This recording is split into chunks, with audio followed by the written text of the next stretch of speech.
Yeah, hi everyone, I'm Will, and I like JavaScript and React and testing techniques. I especially like combining all three of those together, which is always useful. Recently, I was working on a project that had a bunch of fairly complex forms. So they were kind of shared subcomponents. You had multiple forms that were sharing different subforms, all very complicated stuff. And it was really difficult to test, and we were under quite a short deadline. So we had to come up with something quick, something sharpish.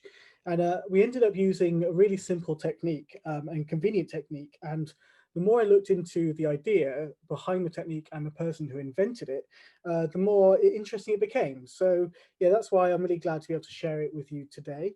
And I've put together a demo, because that project's long gone now, but I put together a demo that exactly replicates it. So it's Dev Career Simulator 2020. Yeah, it's like Cookie Clicker, but less fun. Now I'm going to have to change to a separate tab, so bear with me, everyone. Oh, there we go. Can everyone see this React app? Yep, can see that. Okay, great. So this is this is Dev Simulator 2020. It's a fantastic application. You should all download and use it. Sign in, and you can use it to help you in your careers. Yeah, let's start. You're starting off on your career. Let's follow a few tutorials. Your knowledge is increasing. Your self-doubt is increasing, but at a lower rate of your knowledge, which is good. You keep following tutorials, and suddenly you can start projects. There you go. Your knowledge is going up. Your self-doubt is increasing at a greater rate, and now actually maybe they're going to start overtaking, but that's okay. You keep following some tutorials, and suddenly you're able to make programs, and you're able to start applying for jobs. There you go. You see your careerometer's gone up there. So then you tweak your CV, and you can see your experience going up slowly but surely.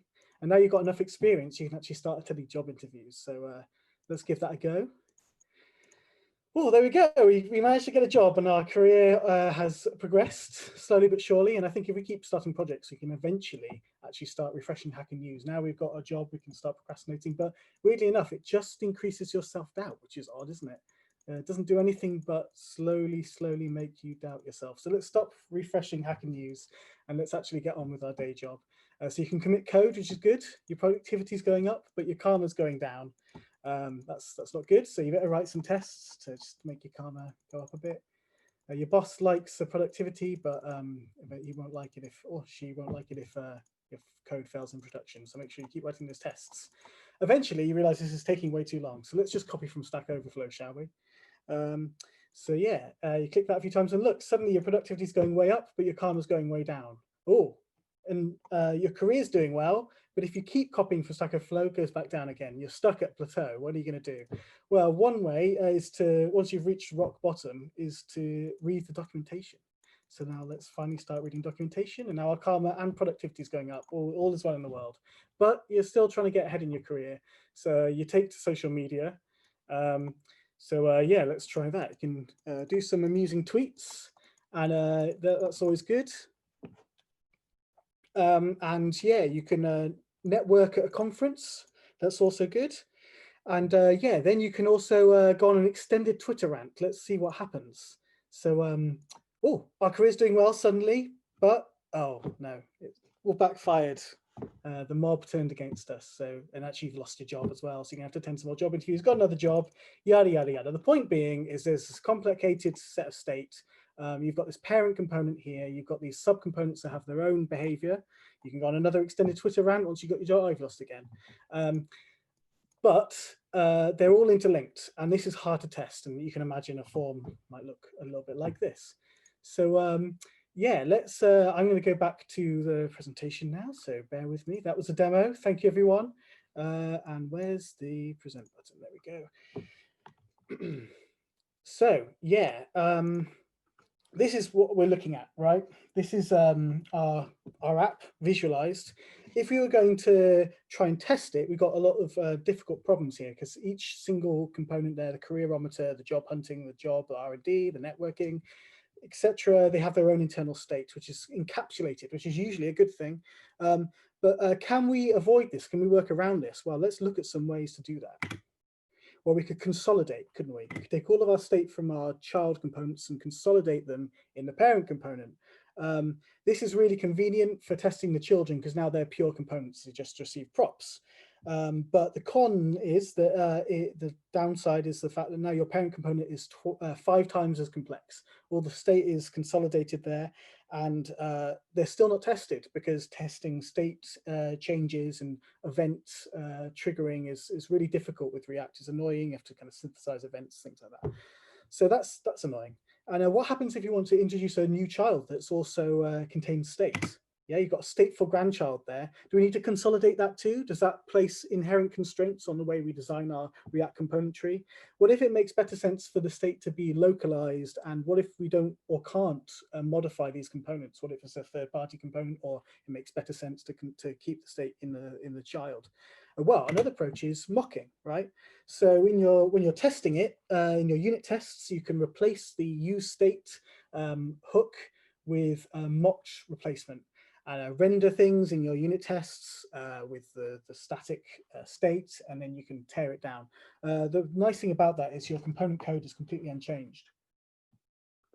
But the bad thing is that it's implicit. You just have to know what a component uses. It's hard to target your specific calls to use state because they're all the same. It breaks concurrent testing. It's quite brittle. So there's a bunch of downsides. A workaround would be to have custom hooks for each one of your use state invocations. That's a lot of boilerplate. You could then kind of mock those out, but it's not very nice. So what else is there? Well, there's dependency injection. And yes, this is the simplest diagram I could come up with to represent dependency injection. Now, dependency injection would allow us to inject the state into each one of our components. Yeah, so they all have their own use state that can be swapped out for something else. In the pros are that it's pure and you avoid mutating global dependencies, so your tests can run concurrently, they're more encapsulated, you don't just have to know what kind of state your components use, but it can be unwieldy when composing components. I really like this approach, but it's definitely got some downsides. So yeah, let's look at what that would look like in the actual code. Hopefully everyone can see that on the dark blue background there. It's very, very, very dark blue. So you've got, yeah, this is what our components look like unmodified. Okay, so you've got the careerometer and it takes an angle, and then it's also got some internal state for simulating the spring. I hope you saw that cool animation. That took ages. I wish I hadn't spent so long on that, but there you go. Should have worked on the other aspects of the talk, but it was worth it. And your research section, you'll just have to imagine the other four, well, actually the other three parts of having a career as a developer. You've got your knowledge and your self-doubt represented there as a state. And then, yeah, this is what it would look like with dependency injection. So you can see here that we've wrapped our React components inside a function that just explicitly describes the kind of the state hook that we need for this component to represent its internal state. I've highlighted these in the changed lines in green here, so you can see that yeah, other than wrapping the components in a function and using those dependencies rather than just use states, you can see that they're otherwise kind of identical. There's not much change here. And the nice, well, arguably a nice thing is that you can kind of consolidate your types here, so you don't have to specify them inline inside the render function. However, there is one slight problem. Use state has to be enunciated explicitly. The reason for this, why you can't just use type of use state, is that it's a generic function, and in TypeScript, generic functions have to be instantiated. There's no way to say get type of this generic function and then apply a type to that generic type. Generic type's not first class in TypeScript, much to my chagrin. So that's pretty annoying. So write that down in your copybooks now. What does our parent component look like? Well, our parent component, it's quite hard to say, just works exactly how you'd expect. You've got its own internal state setting the career progress, and it passes down that information to the subcomponents, and it's also got the careerometer there. This is what it looks like with dependency injection. So this is a lot of extra code here. You can see that we're having to explicitly describe the parameters of our sub components, our children here, and demands them as part of our dependencies so that we can explicitly provide them to our subcomponents here. That's really annoying, and it's a lot of boilerplate. So yeah, let's look at the type of parent, because it's really hard to visualize what this actually is. You can see here that the dependencies are the intersection of all of our subcomponents and its own requirements. So after you've fulfilled those, it's actually just a normal React component. You can see it takes a name and it returns a JSX element. So just to go back, you can see exactly how this works. You're having to pre-apply the dependencies to the subcomponents, and then you return the React component, which just uses them like normal. So it's quite invasive and really quite annoying. And this probably wouldn't work for a large app. Let's have a look at how you'd test this. So this is using Jest, and it's using the React testing library, which makes a lot of these things really nice and straightforward. And we're also using snapshot testing, which I'll get into in a minute. So you can see that our dependencies here are fixed. We're able to override the state hook so that use Spring now always returns 45, 15. The first value is position, the second value is velocity, obviously. And you've also got the use knowledge and self-doubt state hook, and you've got the career progress one as well. All of these here are, in fact, no ops, which I'll reveal later how that works. But the nice thing about this is that we're able to then use Snapshot Diff, which is a fantastic NPM library for comparing two separate renders. So you've got career clicker Schoenfinkel, don't know who that is, and career clicker Will, and we're able to look at the difference between them. This is snapshot libraries often save the snapshot to disk, which you then commit to Git. If your code changes and your snapshot then changes, it'll fail, and you'll either have to review your code or update the snapshot. So our snapshot ends up looking really quite straightforward. You've just got the change in the name there, and you can see that career clicker permits a configurable name. That's fantastic.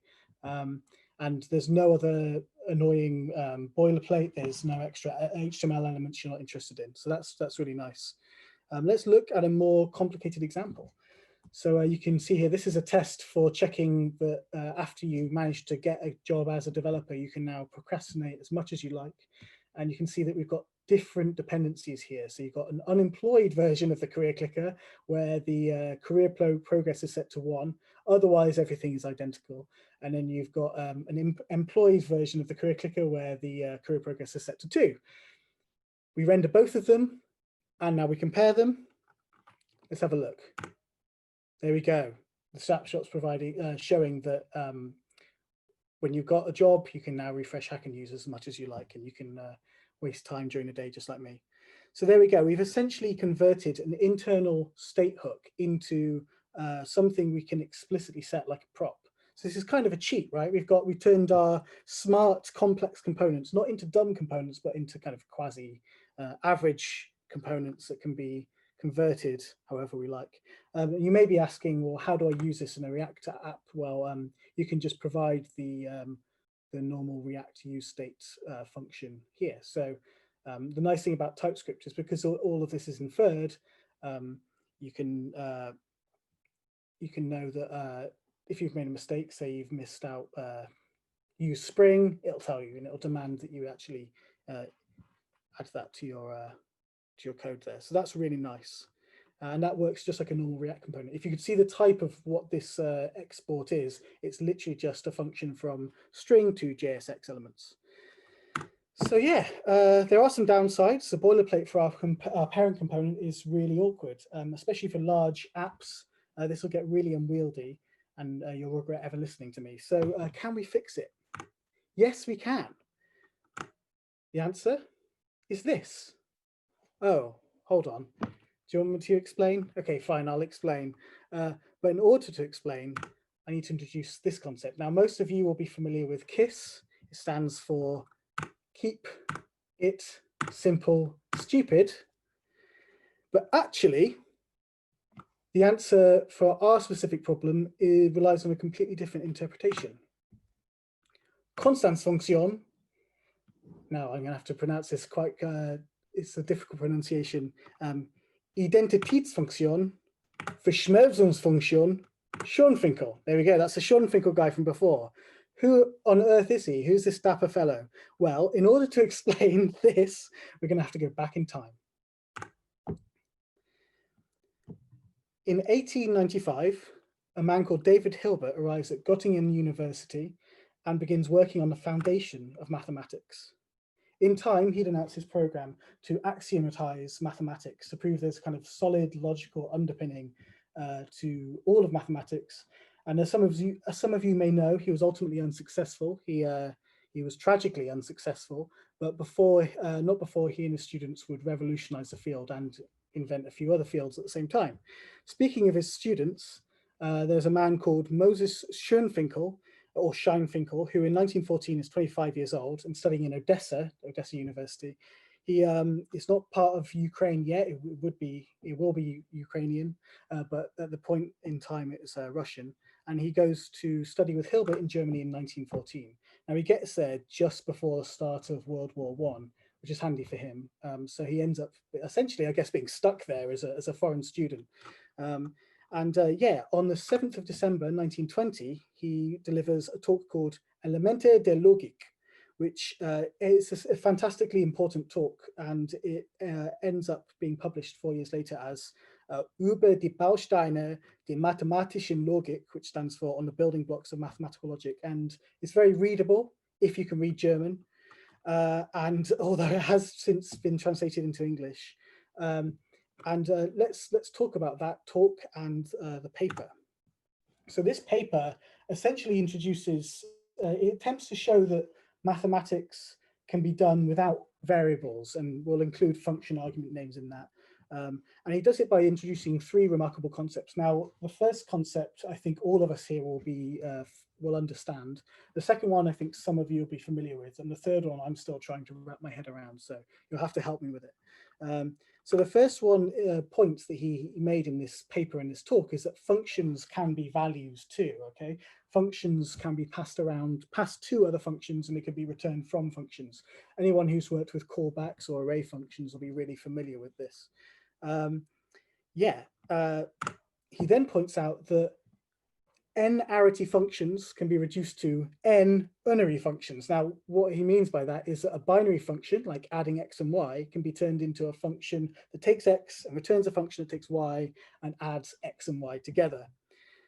This is really useful, and it's you can use it in your day-to-day programming as a way of deferring decisions. And you may actually be thinking, well, our dependency injected React components look a little bit like this. This is referred to now as currying, which will become obvious, the reasons why later.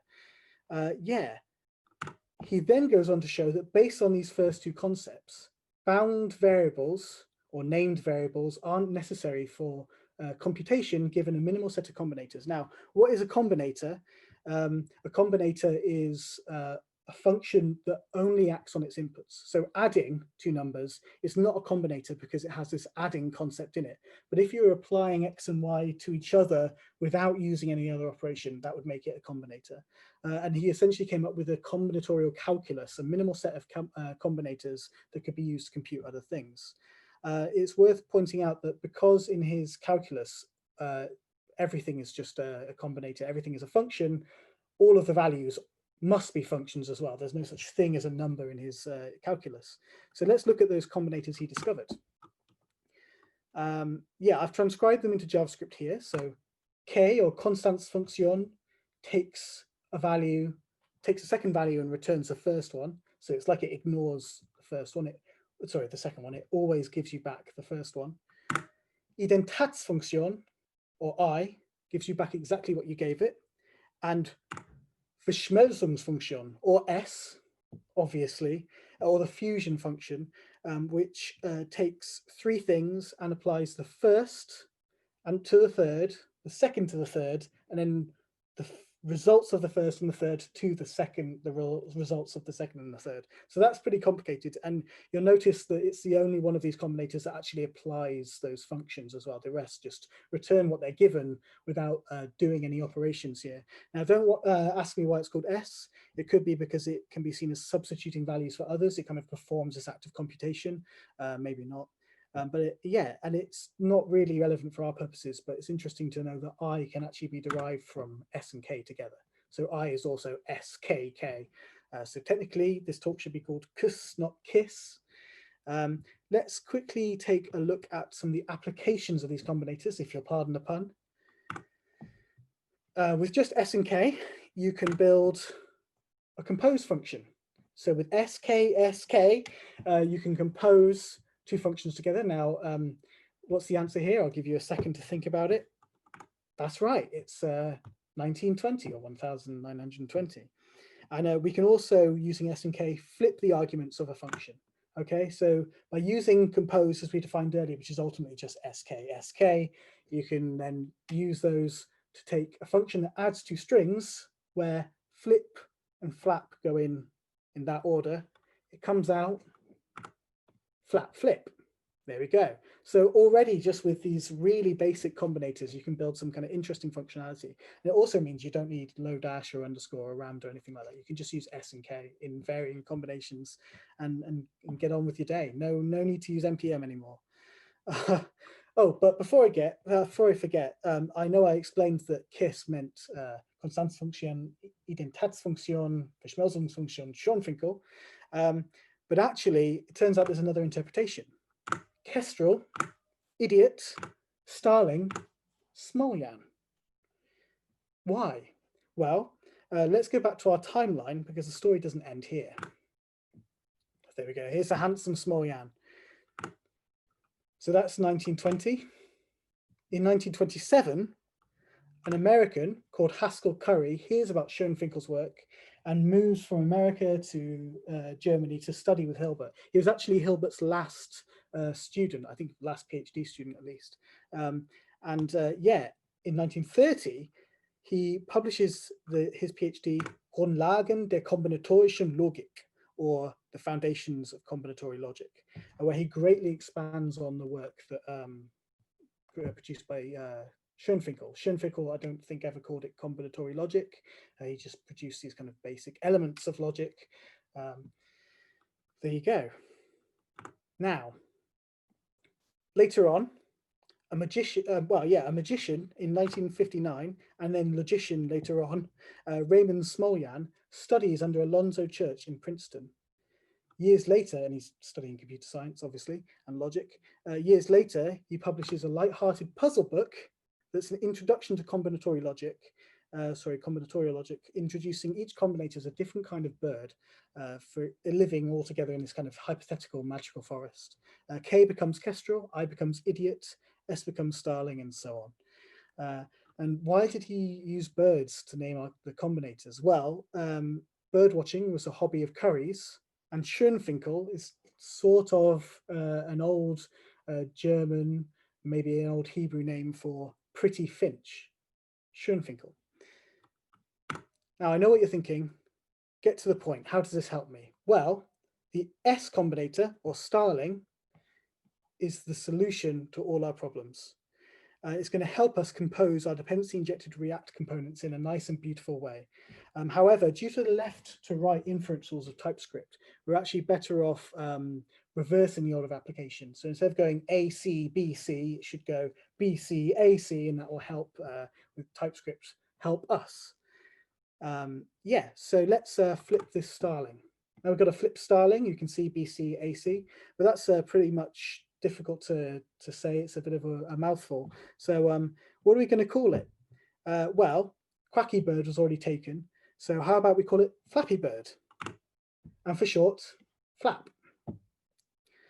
Because this is TypeScript, we're also going to need some generics to help with type inference. So yeah, let's fix that.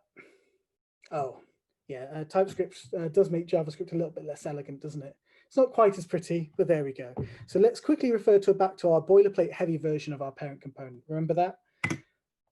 Yeah, there we go. All of that extra stuff. Lots of duplication, explicit type signatures is otherwise quite ugly. Now let's rewrite it using flap. Wow, that's amazing. It's so much better.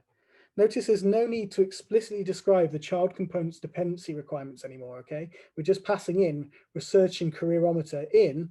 These are the functions that return React components into flap, and TypeScript is able to use the generic type inference to expose those now just React components as careerometer and research. And we can explicitly mention our requirement here, our dependency for the parent component, the use career progress state as well, and it combines them all together. That's really, really nice. And the types end up being exactly the same as our explicitly composed version before. So yeah, that's fantastic. This is beautiful. And the best part about it is that it works recursively. If your, let's say research ends up having a child component, remember that stateful grandparent and child component that you now want to dependency inject as well, you can just keep on flapping things all the way down. You just keep flapping and it just works. So yeah, fantastic. And here's a version without the green highlighting, so you can see exactly what it looks like. And you'll notice that the flapped components are exposed to the parent in reverse order, okay? So you've got research, there's a first flap, but it's actually exposed as the last one here. And then you've got the second flap exposed as the first value there. So yeah, as you can imagine, if you have lots and lots of child components using a single parent, you'll need loads and loads of flaps. And that can get pretty annoying. There are abstractions you can build on top of this that avoids a lot of that, but we're not going to go into that for now. But yeah, that's kind of problem solved, right? It's succinct, it's efficient, it's beautiful, it's elegant, and it just works. But this isn't the end of the story. In 2008, Conor McBride and Ross Patterson published a paper describing a new way to combine data structures they call applicative functors. The idea is that many types of data structure, given that one contains a value, so let's pick an array, for example, an array of numbers, and then an array of functions that act on numbers, they can be combined, treating them as applicative functors into a new array where those numbers have been applied to that function to give you a brand new array of numbers. Yeah, let's take a look at some examples of that. So you can see that, and the function they designated to perform this operation, they called app, short for applicative functor, I guess, short for apply, I suppose. You can app 1, 2, and 3 with an array of add 1 and multiply 10 to give you 2, 3, 4, 10, 20, 30. And also promise all can be considered a kind of use of the app function, treating promises specifically an array of promises of values and turning it into a promise of an array of values, treating them as applicative functors. Whether or not this actually happens on the back end, if you look at the implementation, it might not actually be using something called app, but it's effectively the same operation. So this is really interesting. And yeah, another example of an applicative functor is a function. Now there is a library, fantastic library for TypeScript called Fpts. I highly recommend using it. And this provides you a version of app. So let's have a look at app provided by Fpts. It comes under the namespace of reader. That's because if you take a function and treat it as an applicative functor, it's often described as either an environment monad or a reader monad. So it's just called reader. It's pretty common. Let's take a look at the actual use with our parent component. Wow, this works pretty well, right? You can see we're using r.app here with research, careerometer, and you can see that under this interpretation, this being a container, you can see that our React components are now contained within a function. It is a container that has inside it a React component, and the container imbues it with the use state dependency. And our parent component, which combines these, can be seen as an applicative functor that has as a final result a React component. So you're just apping together these containerized React components and finally producing one big React component that you can give it your dependencies to, and it magically turns into a normal React component. It's like unwrapping a container. It's like extracting a value from the inside. But hold on a minute. This looks exactly like our flap. This looks very familiar. Let's have a look at Fpts's reader implementation for app. Hold on. App, it's just flap. They stole our idea. Not really. Come to think of it, app is just S, isn't it? So really, this is a much older idea than flap. This isn't an idea that was just invented in 2008. It's actually invented way back in, well, 1920.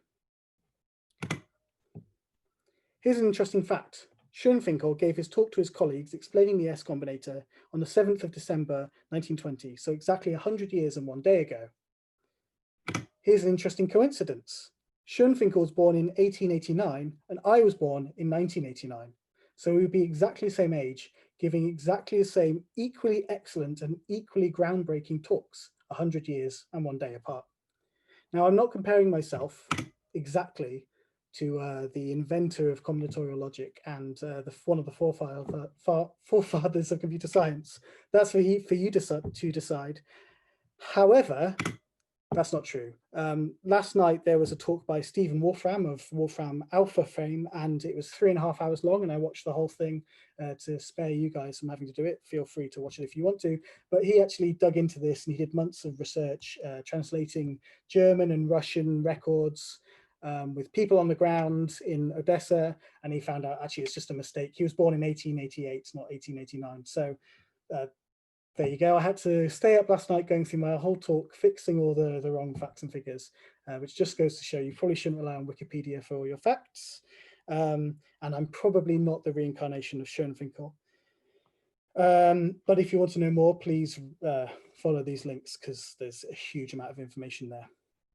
So even though it's been 100 years and 1 day since the S Combinator was invented, I hope you can all see that it's still an incredibly powerful and useful tool and will help you simplify your React apps, simplify testing of them, simplify their composition. Sometimes the old ways are the best. Thank you, Schoenfinkel, and thanks everyone for listening. I've been Will Heslam, and later this month I'm joining a company called Candide, and they're based in Bristol. They're building a kind of gardening marketplace and app for gardens and gardeners, and they're hiring, so please check them out if you're looking for a job. Cool, that's the end there. Thank you. I'm going to click stop share now.